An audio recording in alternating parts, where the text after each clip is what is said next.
మహా suspense continue అవుతోంది. మరి కాసేపట్లో సీఎం ఎవరన్నది తేలిపోనుంది అన్న టైంకి మహాయుతి మీటింగ్ రద్దవటం, షిండే స్వగ్రామానికి వెళ్లిపోవడం హాట్ టాపిక్ గా మారింది. అసలు ఇంతకీ మీటింగ్ ఎందుకు క్యాన్సిల్ అయింది? షిండే స్వగ్రామానికి వెళ్లినందునే మీటింగ్ క్యాన్సిల్ అయిందా, లేక మీటింగ్ క్యాన్సిల్ అయిందని షిండే సొంతూరుకు వెళ్లారా, లేక ఇంకేమైనా కారణాలున్నాయా?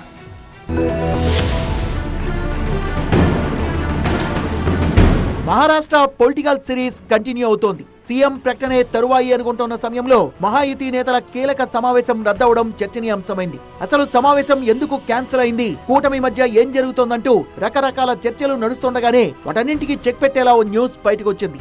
అదే అమావాస్య ఎఫెక్ట్ అని. అమావాస్య కారణంగానే మహాయుతి మీటింగ్ రద్దయినట్టు తెలుస్తోంది. 2 రోజుల పాటు శుభముహూర్తాలు లేకపోవడంతోనే సమావేశాన్ని క్యాన్సిల్ చేశారంటూ సమాచారం అందుతోంది. ఆదివారం రాత్రి ఢిల్లీ లేదా ముంబైలో ఈ సమావేశం నిర్వహించనున్నట్టు తెలుస్తోంది.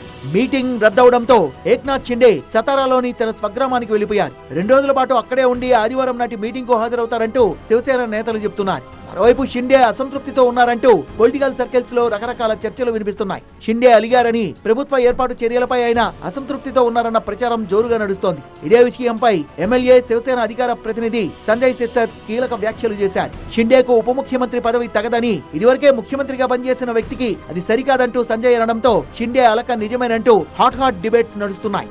కూటమిలో ముఖ్యమంత్రి, ఉప ముఖ్యమంత్రి పదవులపై ఏకాభిప్రాయం కుదిరినట్లు తెలుస్తోంది.